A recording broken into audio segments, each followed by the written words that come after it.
photography still.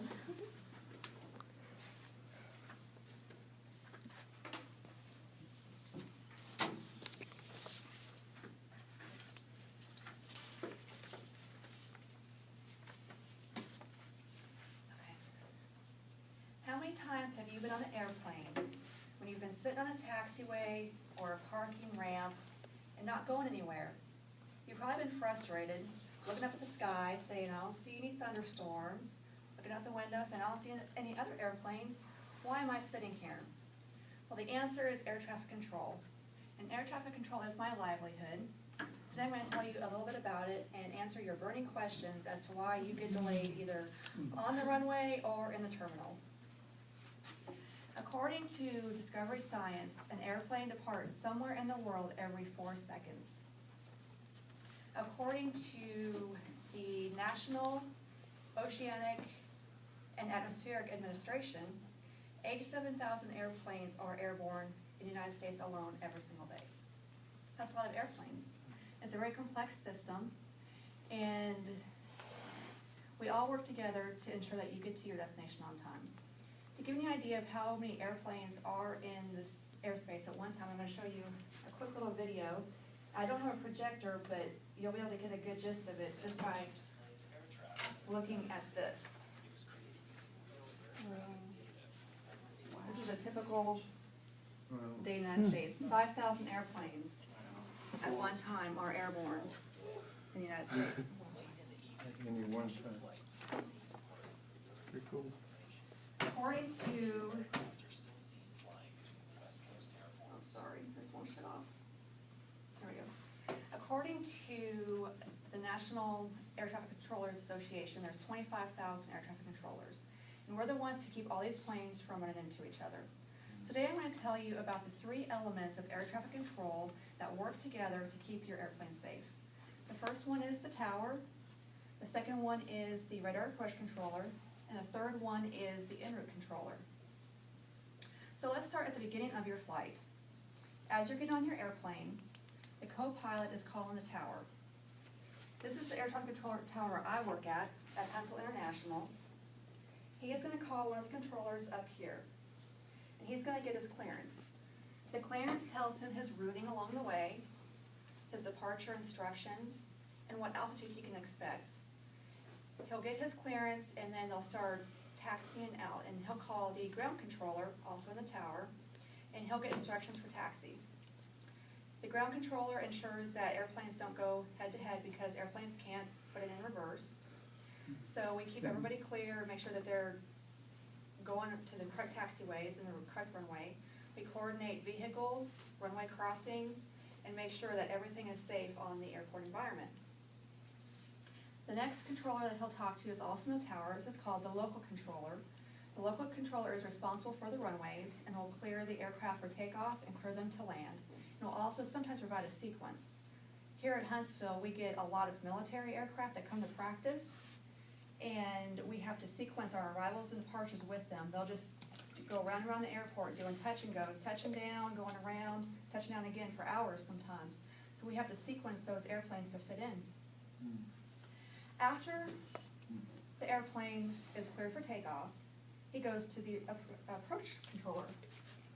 And you can pass these pictures around. I'm sorry I don't have other pictures, but it's kind of a sensitive area, sensitive information, and my boss will not let me take video in the TRACON. So you can kind of see and pass these around. These are radar scopes. And they depict my airspace. They depict the other airports within my airspace. I have 17 airports I'm responsible for within that airspace. So we see the radar flips on there. According to the FAO 7110.65, which is our main reference for air traffic control, we must keep 3 miles and 1,000 feet between all airplanes at all times. So sometimes it's kind of a jigsaw puzzle because we have an airplane depart. He wants to go due westbound on his next point, but we have other aircraft coming in from that direction, maybe descending. So we have to give them a vector and work them around and eventually get them climbed up. So sometimes it becomes a real puzzle when we have lots of airplanes in and out. So what happens to your flight when you're departing? Tower will switch him to the radar controller. The radar controller will radar identify you, say radar contact, and give you either a vector to avoid some traffic or turn you on course. They'll make sure you're at the appropriate altitude, climb into the altitude that you've requested, and send you on your way. And that brings me to the third element of air traffic control, which is the en route controller. The en route controller works at what is called a center. They have hundreds of miles of airspace. So the radar controller hands him off, kind of like a relay. The en route controller will keep that airplane climbing up to usually anywhere between 25,000 and 33,000 feet. Keep him clear of other traffic as well within his airspace. A center's airspace typically would go from, let's say Memphis airspace would go to Chattanooga, all the way over to Arkansas, north to St. Louis, and then up to Indianapolis. That's one center's airspace. There will be different sectors within that airspace, and they'll be handed off sector to sector to sector, all the way across the country. So eventually, you'll get close to your destination, and the center controller will start descending you. And the handoff, the relay begins again, handing off and descending all the way down to the airport. And on my radar scope, I only look at airplanes 10,000 feet and below. That's my airspace. But I can see the airplanes being sequenced into Atlanta. They're just little stars because I don't want to see the whole call sign. That would clutter my scope too much. But I can see all the way out, 300 miles from Atlanta, there's a line of airplanes going in, a line of airplanes coming here. They're already being sequenced into Atlanta. And there's another line, probably from the east and the south, being sequenced in as well. And the reason that you may experience delays on your flight is weather. That's the most common reason. Those airplanes are being sequenced so far out that if they have to change runways for weather or shut the runway down because weather's just too bad for anybody to land, then they have to reconfigure their runways. Everybody's being sequenced to land a certain direction, land against the wind.